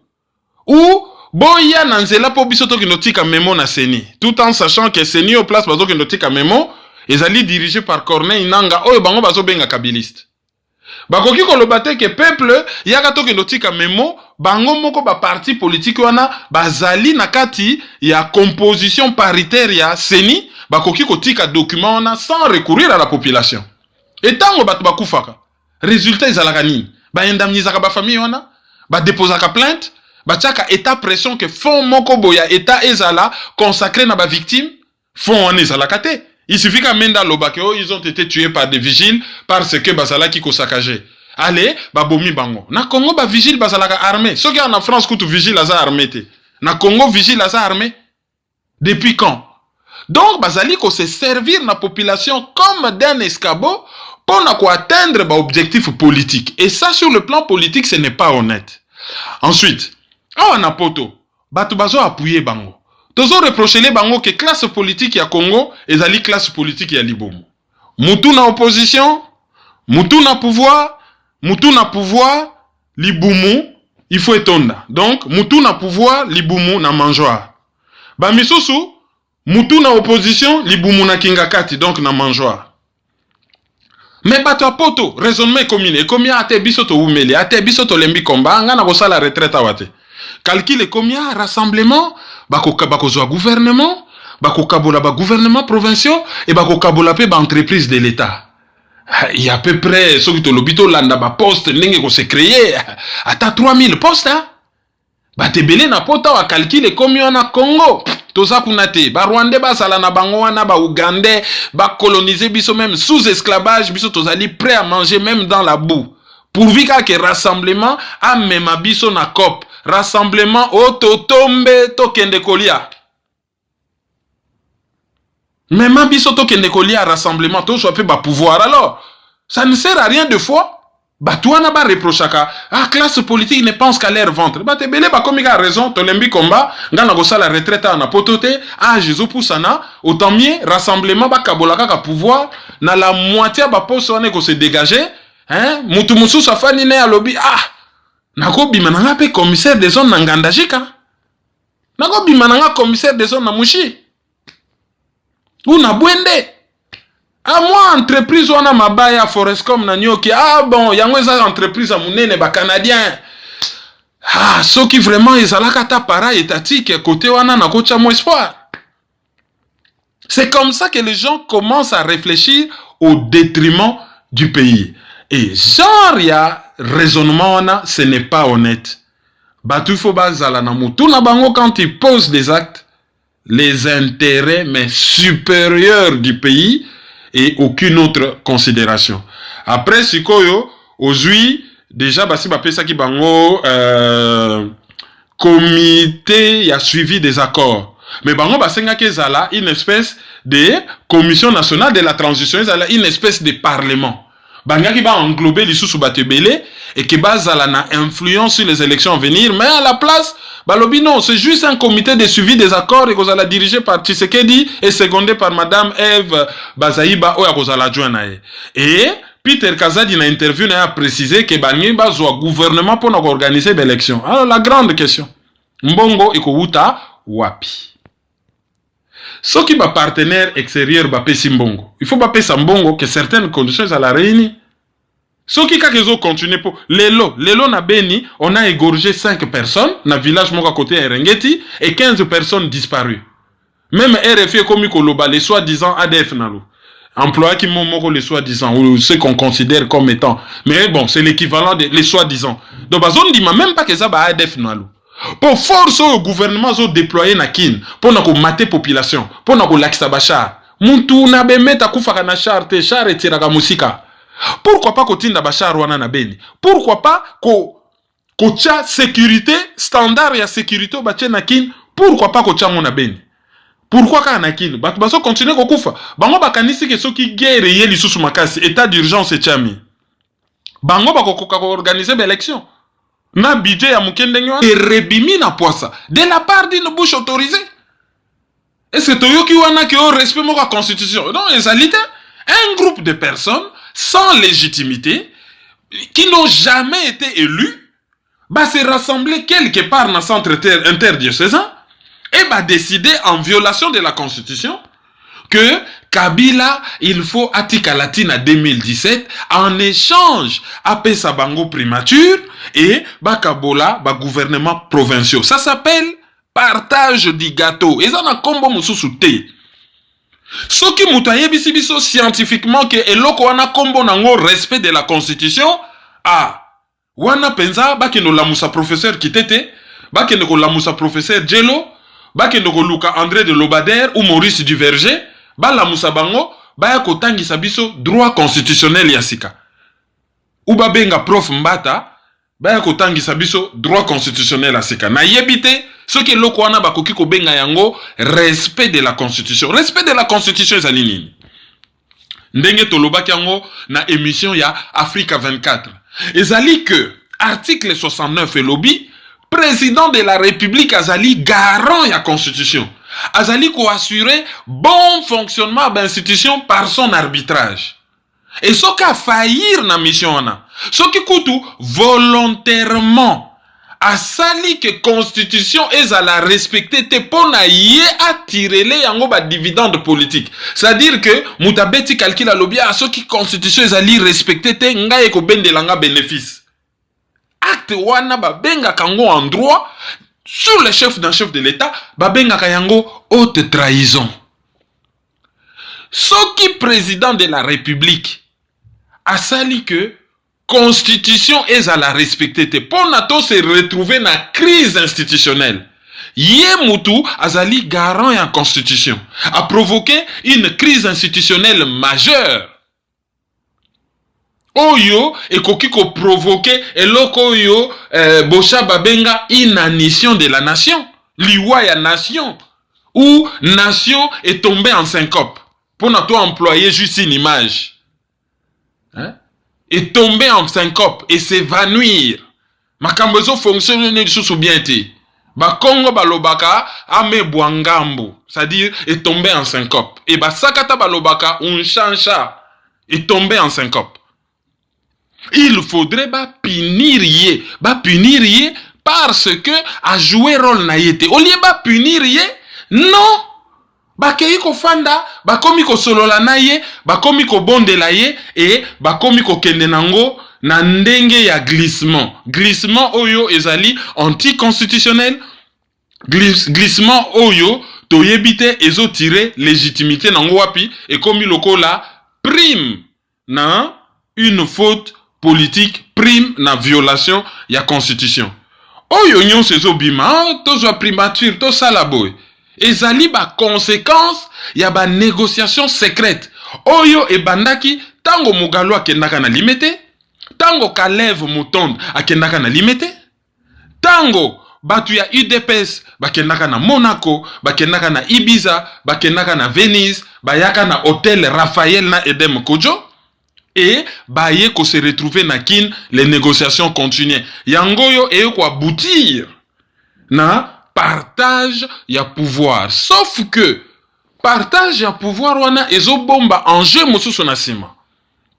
Ezali que bango moko balobi yango Peter Kazadi na interview. Alobi enjeu wana bombi yango te. Ezali que tango bango bazui gouvernement bazali na ba levier pour na organiser ba élection. Ba élection oyo bien entendu en Afrique so bozo organiser ngo ezali te pour na bo perdre. Et que ceux qui va récupérer la moitié ba gouvernement provinciaux ba yebi que na la moitié wana ba privé Kabili na levier moko ya fraude électorale parce que la fraude électorale part aussi de la base. Yangona bo monaki na ba rapport ya Human Rights Watch ou ba document oyo ebimaka epa ya Snowden dernièrement aux États-Unis a publiaka ba lobby ba élection salamaki ezalaki na ba menace ya John Numbi na Kalev que mutu nyonso a voté mutu a PPRD te ba kozwela ba sanction et que ba tchaka ba signe moko caché na ba bulletin de salaire pour ba yeba député na député vota ki nini o nyonso a voté mutu a PPRD te a komona ma monambwa. Et wane ezali kutu fraude moko grave. D'abord ba élection wane ezali anticonstitutionnel ndenge basala kiango ezali illégal et mode ya scrutin et vote ndenge salamaki na ba menace ndenge wana ezali pas transparent et ezali liberté. Loko ezali transparent ezali liberté, c'est nul et non avenu. Normalement tu fallait telemela ba gouverneur wana ba autorité locale oyo ba votaki ba telemela ki bangote. Donc il y a quand même un enjeu. Peut perdre linga garder ba posa ba gouvernorat, ba autorité locale pour ayebi que fraude électorale zo partir na base et rassemblement alingi a récupérer ngo pour ayebi que côté wana non seulement a koki ko empêcher fraude électorale, so ka zui une partie ba gouvernorat de province, ce qui est légitime. Mais on n'a aucune garantie. Il y a honnêteté de la part, il y a rassemblement que bangope bagosala loko la batumisu sutepo rassemblement wana ndenge elobata maître Reti Amouli na Africa 24 a lobby la corruption, la fraude corrompt tout. Rassemblement Botama na Genval. Financé par qui? À part Moïse Katumbi. Par Dominique Yann. Associé à Gaëtan Kakoudji Junior. Bango mibale ba ami ya Kabila. Toutai comme on a ba document et bimaki a wake okoki kosala jamais affaire na Congo sans que o passer par la famille Kabila qui détient tout. Même MONUSCO pour na ba futata moi poste ya police, il faut ba passer par bango. Alors vous pensez que Dominique Yann, oh yo pour ba lobby bazo contrôler économie, banana ba mine, ti na ba boîte de nuit. Ba domaine tout, transport, communication, tout ce que vous voulez, et ça na maboko na bango. Et vous pensez que Dominique Yann azo sala ba faire na Congo sans qu'à l'associer na Kabila? Ou Katumbi azana ba faire na Congo sans qu'à l'associer na Kabila? Sikoyo bango bazali ba associé à Kabila. Ba koki ko financer Genval tout en sachant que ezali contre l'intérêt supérieur ya Kabila et que Kabila kozwe la bango ba mesure. A kotinda comme d'habitude bo sali loko ndenge wana bo financer Genval eza contre Kabila. Na tongo bo kike Joe akomi mutamakasi Joe Kabila ke lukayo nde babenga kaye.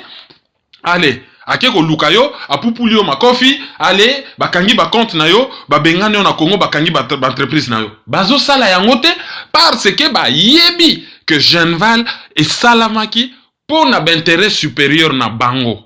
Genval tokende na ndenge ba exemple to exemple moko simple to si to mona ba kawana na ba communauté belé y compris na ba communauté congolaise, je ne juge pas na lobité ke za mabe mais to si to mona moi si alingi mubali makasi mais mubali aza na mbongo te mais moi si alingi baya ko bala ye avec honneur pour na ko honorer ba parents na ye nga na bimaki te loi kutu sompa hein? Alors il faut mubali vraiment ko bala nga avec honneur et moi si a fournir mbongo apesi mubali mbongo lobi kamata mbongo yaka ko bala nga na lobite keza mabe c'est un acte d'amour.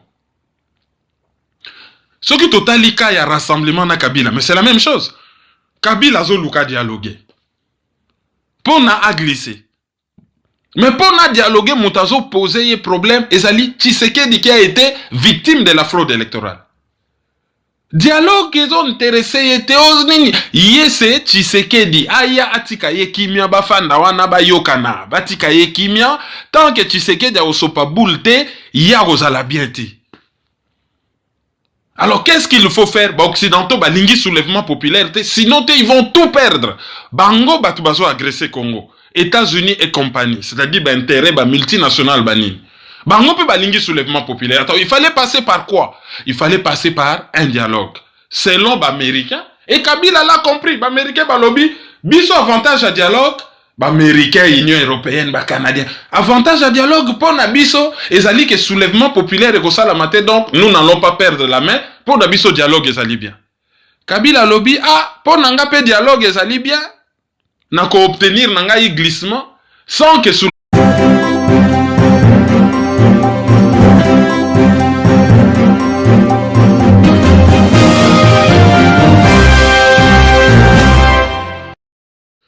Bonjour à tous, vous êtes sur maizo.com. Oh, Totombe, Nkongayo, Nkongayo. Bonjour à tous, meilleurs vœux de nouvel an et bienvenue dans l'analyse. À la une, les travaux du dialogue ont repris sur fond des menaces du rassemblement qui fixe une date butoir, le 31 décembre 2016, pour finaliser l'accord au centre interdiocésain. Sinon, il va recourir à la rue. C'est notre page de divers qui va boucler cette édition. Bonjour Kiawe. Bonjour à tous, merci de nous suivre. Dès que lobby en haut dans titre, à travaux à dialogue et reprendre les lots. Mais, épée de Damoclès Moko et Zalikolo, il y a dialogue wana par rapport à ma propos à rassemblement ou à lobby. Donc ici le 31 va finaliser à côté et à Zobenga Batou, Bakita. Commentaire. Ouais, Ndengo lobby, dialogue ezongeli lelo jeudi. Mais menace ezali na mbikolo ya mutu ya dialogue o to bengaka na français épée de Damoclès. Ezali que maloba divergent oyo batu misu bakoki ko benga entre parenthèses maloba mabe ezobima de part et d'autre. Soki oyoki batu ya PPRD, c'est-à-dire majorité présidentielle, bango bazo lakisa otali mende otali porte-parole na bango mususu ozomona ke optimisme, c'est-à-dire espoir oyo basango bazo pesa bato ezali yango te po bango balobi ke baza d'accord te na makambo ebele Et Kabila déjà a garanti qu'il a signé Yemoko accord de sa propre main. Et bah dossier Moussousou, Oyo, bazo prétendre que solution et monani, bah dossier wana ezali nanou en suspens parce que bah divergence ezali kaka. MLC na plateforme naie pour la défense de la constitution. A lobby, ye azalaki na ye d'accord te que Kabila tikala. MLC. Ye azalaki na ye d'accord te que Kabila tikala. Baza d'accord na le reste, mais bazalaki d'accord te que Kabila tikala. Ukamati sikoyo, Basango par la bouche ya Aben Chole, secrétaire général ya Senko, a lobby na RFI na tongo que 95% ya makambu ya musala et c'est salamaki. Et pona bango bazali sûr que accord et ko signame lobby vendredi le 30. Mais soki mutu azongeli oyo ya sa prometaki déjà et ko la manque de respect pona bango basango et bako sepela na yango te. Mais rassemblement oyo batu nyonso bakie na muziki ya bamasolo wana bazo courtiser rassemblement à lobby par la bouche de Peter Kazadi. Peter Kazadi, conseiller juridique de Etienne Tshisekedi Wamulumba, président ya rassemblement. Peter Kazadi a lobby et c'est ça question na yo que bango et aloba kiango wapi aloba kiango na actualité.cd Oyezali site internet et yebana pona sérieux nango appartenant à Patient Ligodi Oyo azali pe directeur propriétaire ya radio Univers FM Patient Ligodi Oyo site naye actualité.cd et bimi troisième site le plus visité na ba site congolais après 767.cd. Donc chez actualité.cd Peter Kazadi a lobby boy a lobby toko umbela kate na ba masolo moko milai oyo esi la kate to pesi date ya le 31 comme une date rouge à ne pas dépasser na date wana il faut ba pesa biso oyo to sengaki po biso to si to concéder ça dit biso pe to si to pesi to concéder to si to pesi soki boke na ba négociation na masolo yo opesi ndambu ngambu pe bazongiseli ndambu donc bango basi ba concéder nini ba concéder que Joseph Kabila atikala na pouvoir ti 2017 et en échange apesa bango gouvernement et ba kabola pe ba gouvernement provinciaux. Alors ba point nini etikali en suspens oyo bango ba traité na noté ezali seni par rapport na Corneille Nanga batu ya rassemblement na ya MLC balobi Corneille Nanga il faut alongwa azali kabiliste batu ya Kabila balobi bako céder na point wana te Corneille Nanga akotikala na mutu ya seni batu ya rassemblement balobi mesure de décrispation politique c'est-à-dire ba libérer ba prisonniers politiques.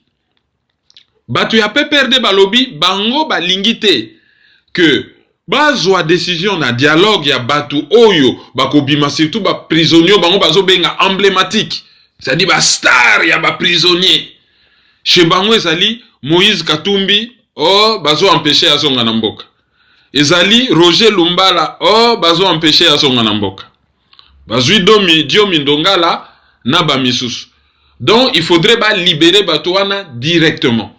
Na quand ya majorité présidentielle ba lobby bango balingi ko libérer batuana directement te il faut ba nommer commission moko ya ba magistrat ba étudier ba kana bango batu ya rassemblement ba répondre que pour na M23 l'herbo amnistia ki bango bozalaki na besoin ba magistrat te ezomaki directement M23 ba agresseur ba rwandais pour na criminel contre l'humanité oyo ba bengi Gédéon Kyungu il n'y avait pas besoin de commission de magistrats, mais ils allaient qui libération directe et bateli même tapis rouge aye koyemba wumela ndenge to mona ki ba image. Alors pourquoi pour na Bakatumbi les autres bazo senga que il faudrait comité moko ya ba magistrat et ya ko intervenir pour na ko libérer bango. Or na Congo ba yebi ke ba magistrat bazalaka généralement corrompu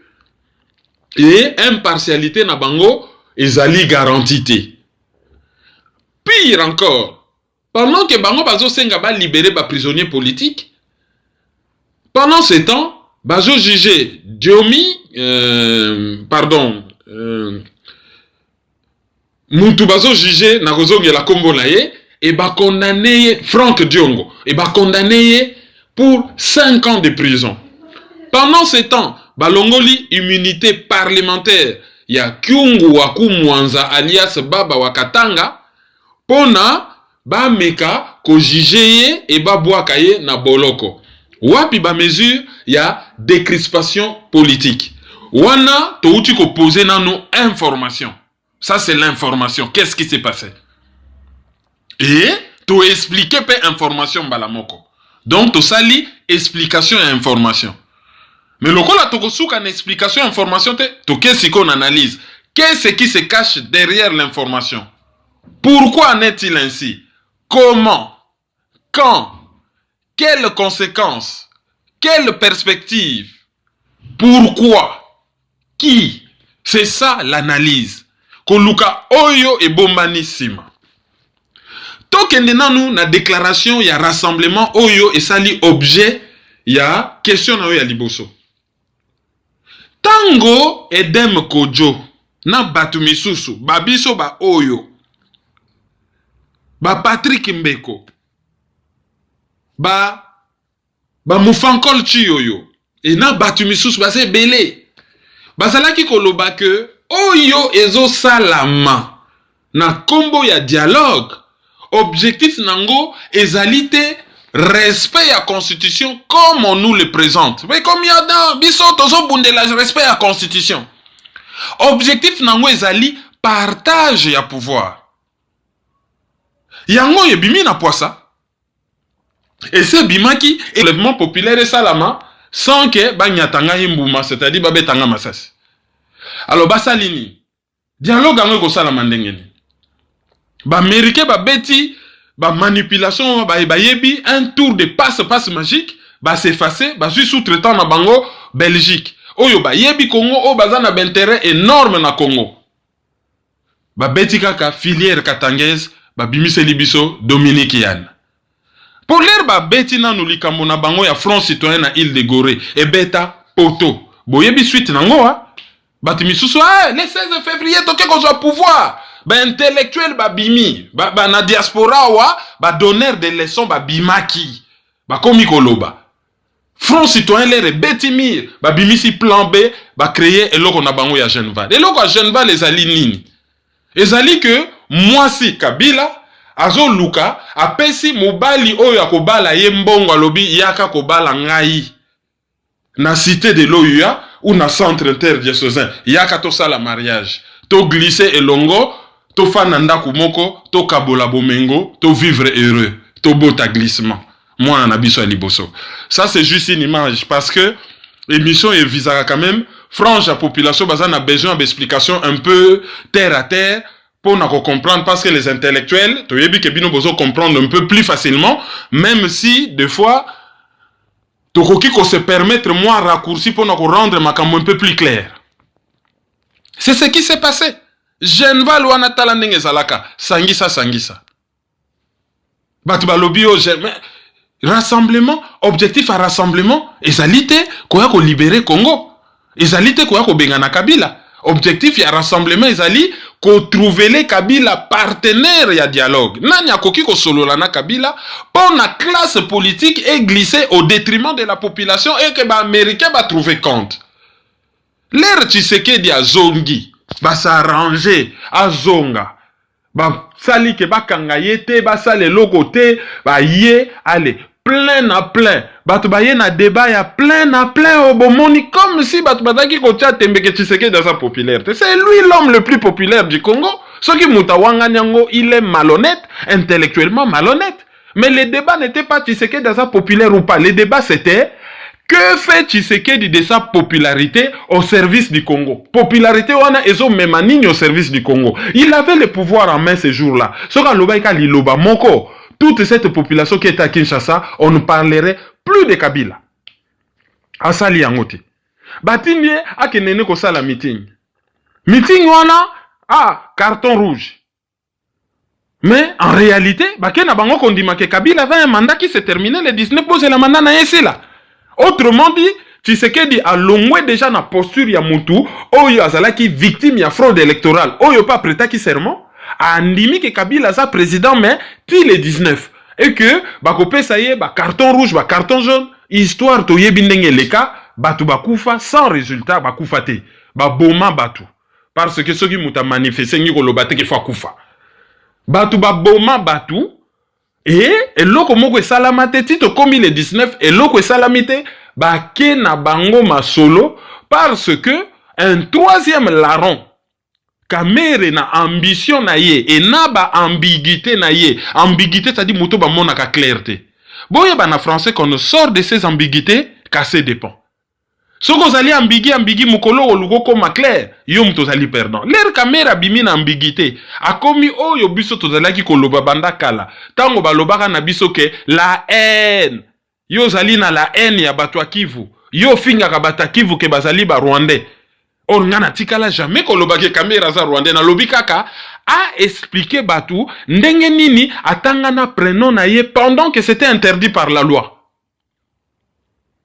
Natikala, beti nansela mukusi. Olobi oza rwandais, non. Il fallait banana qu'on réponde à la question. Après, bisoto continue raisonnement na biso.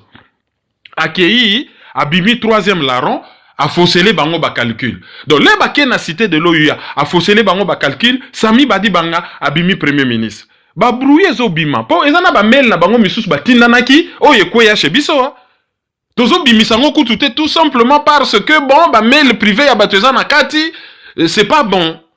Bana masolo yo ya gobeta bale derrière le dos du peuple congolais bandakala il y a des documents compromettants l'herbe komikuna même MLC a quelque découvrir selon certaines sources nakatia MLC a quelque découvrir que il y avait même une proposition na dialogue nani falabi ma premier ministre il y avait 3 noms dont le nom de Félix Tshisekedi et de Sami Badibanga. Allez Kabila l'era monique soka tche badi banga ndenge makambo glissé qui est bien té et ko déranger rassemblement allez à se servir kaka na fimbo bango moko ba pesi fimbo abeta bango asuka fimbo bango moko ba pesa ki abeti bango yango e komeli bango problème ce que komi badi banga fa longwa ba remplacer par mutu mususu mais les ba ko remplacer par mutu mususu les romains vont s'empoigner ba ko wele la grave parce que qu'est-ce qu'il y a comme problème.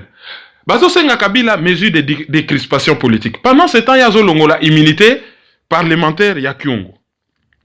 Et ngi koloba ke soki Kabila kangi Kyungu et que bato rassemblement ba continuer ba pour parler sans que ba réclamer sortie à Kyungu et que ça la neti que ba abandonner quand il y a Katumbi ba abandonner G7 ba abandonner Katumbi na G7 pona bango bazwa pouvoir et ekoyinde la G7 na ba partenaire mususu notamment UDPS na kata plateforme oyo ba bengi rassemblement ou rasop et ekozala un motif ya conflit entre bango. Donc Kabila azo beta calcul wana et azo anticiper azo zwa makambo. Botala mutu oyo bakangi Franck Diongo soko tali ba propos na yazala ka proche na Katumbi.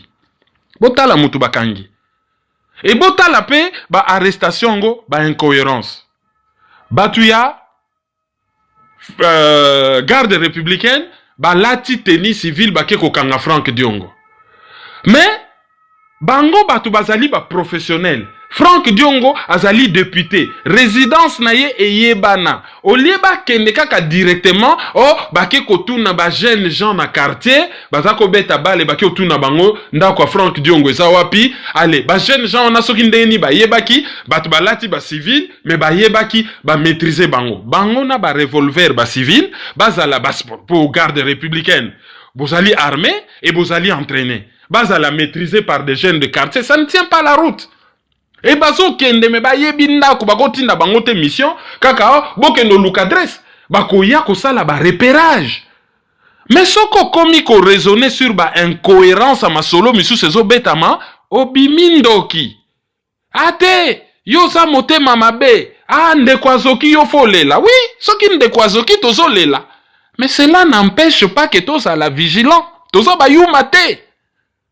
Tout comme likambo soki ya Gloria, totali lisolo, beaucoup d'incohérences. Mais soko bimisi ba incohérence wana obimindoki. Patrick Mbeko alobaka na bino lobi. Ba jeunes gens wana ya Lushana Filimbi, ils sont de bonne foi. Ils aiment leur pays. Et ils croient qu'ils se battent réellement pour leur pays. Sauf qu'ils ne savent pas Nassima, ni Nezo Salama réellement. Ba George Soros le bafandi Nassima, bazali na théâtre na bango de marionnettes, bazo tirer basinga, oyebite ni Nezo Salama. Likambu moko mabe Ezo Salama, mutu mususu, yoza no de bonne fozo kende ba mutayip sabi keba nzela wane sabi ete il faut le kana droite.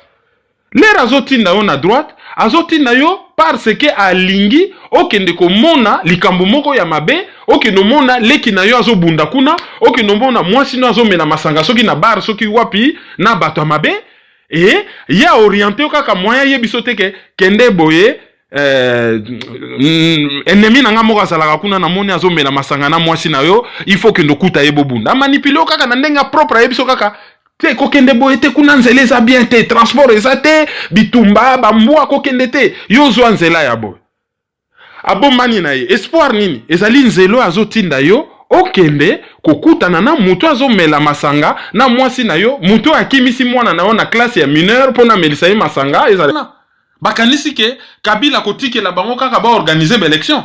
Pourtant, on va gouvernement, ezali na ba ministère ezalaka toujours domaine ya coopération entre président de la République na premier ministre. Intérieur, défense, affaires étrangères. Akotia nani na affaires étrangères, akotia nani na intérieur, akotia nani na défense. Et sort ya armée, na ya police kozala nini. Po bango bando yo que la ka patron na bango Kabila. Bakoki ko créer situation moko tellement trouble que l'organisation ko sala l'élection ko sala maté. Est-ce que rassemblement azali sûreté que soka yewana yepa ko glisser bambula na bambula en prétendant que za faute na ngaité bazo tchanga ba bâton dans le roue moyen tena avancer pour bazo obliger ngana glisser. Ça ce sont des questions qu'on doit se poser. Il y a aucune garantie. Kabila o ya respecta constitution te. O ya prêta serment. Oyo ezo pesaye soi-disant pouvoir. Est-ce qu'il a respecté simple papier ou va signer dans le centre interdiocésain? Ça aussi, c'est une question. Il y a une que demande le peuple. Le peuple demande que Kabila, dans le système naye, ba longwa, ba kanga bango, ba juge bango, o ya iba kimbongo, azongisa, o ya boma ki batu, a payer. Que demande le peuple? Le peuple demande à vivre dignement dans son pays. Azala, heureux. A élevé bananaye comme des êtres chers. Soka silisi classe azwa musala. Kosala na fonction publique ezala lisusu te likambo ya soni, mais ezala lokumu. Azo linga soka bimi na balabala, transport ezala de façon régulière et à voyager na confort. Azo linga asala tourisme na mboka na ye, a circuler librement na mboka na ye. Azo linga bananaye ba bénéficier na système d'enseignement moko performant. Oyo, ezo sala bango ba être libre, indépendante. Oyo, ba koki kozala ba acteur ya développement. Bazo linga bazala bien soigné. Bazo linga kolia ezala lisusu luxe te et comme droit. Bazo linga ba se communiquer facilement. Bazo linga ba se déplacer facilement dans leur pays. Bazo linga bazala na passeport moko oyo kozala respecté et respectable. Bazo linga ba pratiquer sport librement. Bazo linga ba circuler librement, ba s'exprimer librement. Bazo linga ba se reconnaître na télévision nationale. Bazo linga soki ba yembi hymne national, ba yemba yango na ndenge ya congolais tolo vimbi sa baza la fière. Bazo linga soki ba moni bannière na biso, drapeau na biso, baza la fière na yango. Bazo linga soki ba voyager à l'étranger ba lakisi passeport congolais, passeport wane za la respecter. Bazo linga soki baza libanda, ba ken ambassade na bango, ba se sentir que ba koti na moi territoire na bango, même si c'est une fiction juridique, et ça la havre de paix.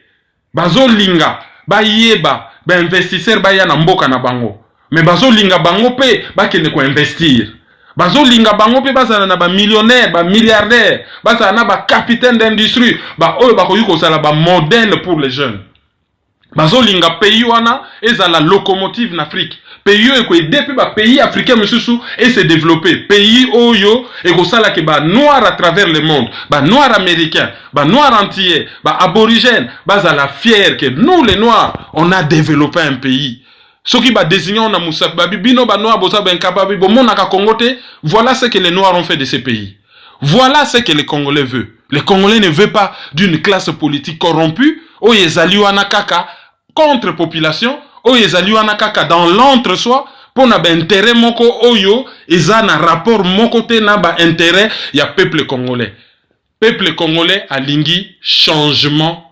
radical dans le sens positif du terme.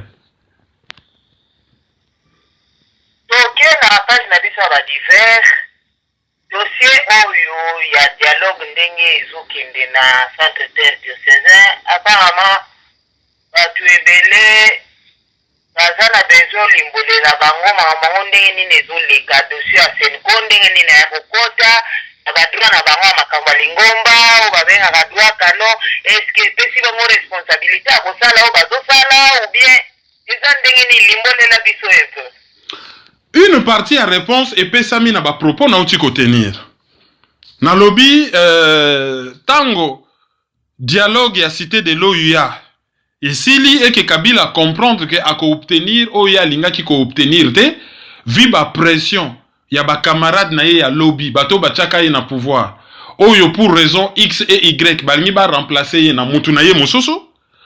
Il fallait à ça la dialogue ya mibale a bengi Senko non bon moyen zalité na batu ya rassemblement na tokutana ozala kinzonzi na libala na biso mais Senko abandaka pe ko sala démarche ya ndenge wana qui était derrière la Senko botala Thomas Periolo akende na Belgique mabe akende Lubumbashi mabe aya na Kin mabe et pendant ce temps et comme kaka balai diplomatique na limité bazo ki no chat Tshisekedi pression allez ba fanatique bazo beta maboko bazo yeba te ke nzinzi so bazo lukaba bomaye ya kanisi bazo betele maboko nzoka nde bazo lukaba bomaye suka Senko en tant que bas congolais d'abord bakeyo mission de bons offices mais derrière la Senko il y a aussi le Vatican. Je ne parle même pas du Saint-Siège, je parle du Vatican. Saint-Siège est le siège de l'Église catholique, mais Vatican c'est un état.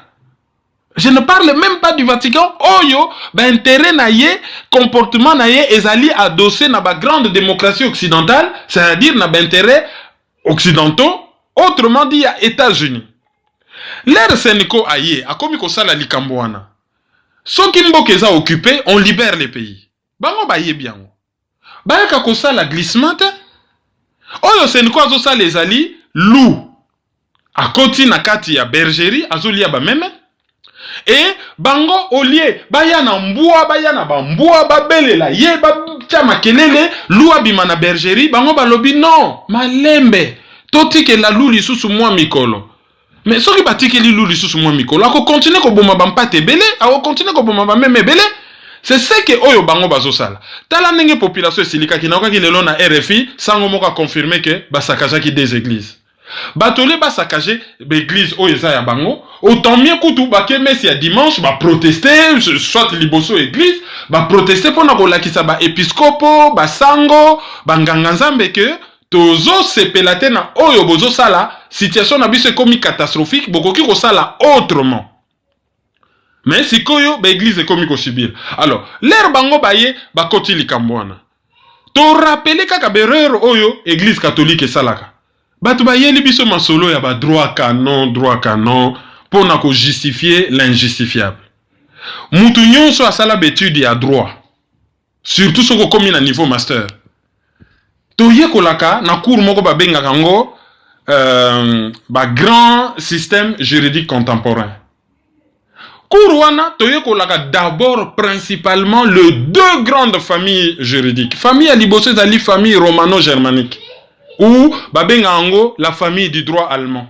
oyo biso ba allemand ba français ba belge ba congolais Afrique mobimba toza na kati ya famille wana. Et priorité na biso ezalaka totiaka priorité mingi na loi na code civil toujours mibeko elobi boye kosala boye te kosala boye te. Deuxième famille ezali famille oyo babengaka common law pona ba pays anglo-saxon ebele, Grande-Bretagne, États-Unis, Australie, Afrique du Sud, Nigeria. Bango batiaka aspect pratique ezali ebele, aspect koluka solution. Bazali très pragmatique, ba lukaka ba solution, bazali réaliste. Mais à part ba famille wana, ceux qui bossent aujourd'hui les deux familles après, prof généralement ba pesaka droit islamique. Oyo ba pays ebele, oyo bazali ba pays ya sharia ezalingi kolobani. Après siko prof atuni bino bolingini. Na cannabis par exemple, ba pesa biso droit russe, droit japonais, droit indien na droit brésilien. Bien entendu, droit canon ezalaka toujours wana. Boyebi un peu ba principe généraux nango. Likambo ezo le kana senko, il y a aucun rapport nangalo ba ya makasi na droit canon ndenge ba faire croire bino. Senko ezali organisation oyo sur le plan fédéral na chaque mboka bazali na conférence épiscopale nationale na bango. Oya biso ezali Senko. Senko sur le plan fédéral, soki ezui ba décision et la